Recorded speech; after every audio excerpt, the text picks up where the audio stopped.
What's up mga kamandaragat? So sa video po natin ito, papakita ko po sa inyo kung paano na mahulihin ng mga isang Samahan niyo ako. Kakaunti na ito. Ayan, kamandaragat. So ayan. Dati Nung sa video nyo ay nagtatawag po rin ako ay nagpapain ng biwas. Yan, ganyan po yung kamandaragat. Isa-isahin po namin yung nahuli ko nito yung mga kuhain. suko, Tapos, bukaw. ayan. Ang tawag Talagyan ko sa ng Bisaya isda. ay bukaw. Kasi isa-isa din po natin ilalagyan ng kamandaragat. Meron din pong ibang isda. Ayan. So yan po ang tayo buhay na sana masipag mahuli nito ang tawagin bukas. dito Papakita ko sa amin.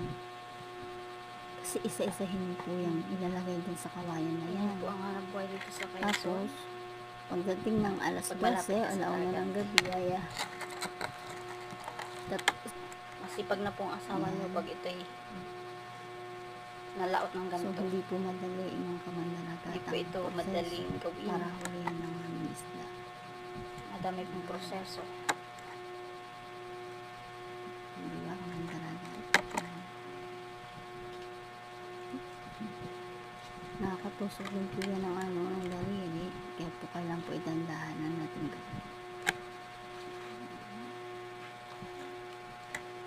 So ayan mga kamandaragat, update po tayo para bukas sa ating mahuli. Para makanganay po yan mga kamandaragat. Please like, follow and subscribe our YouTube Kamandaragat Vlog.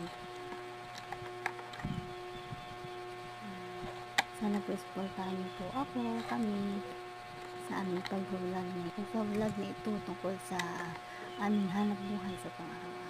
Thank you. Sana po ispatihin po tayo bukas. Mamaya. Sana hindi madaming mahuli. Yan, finish. So, lalaot na.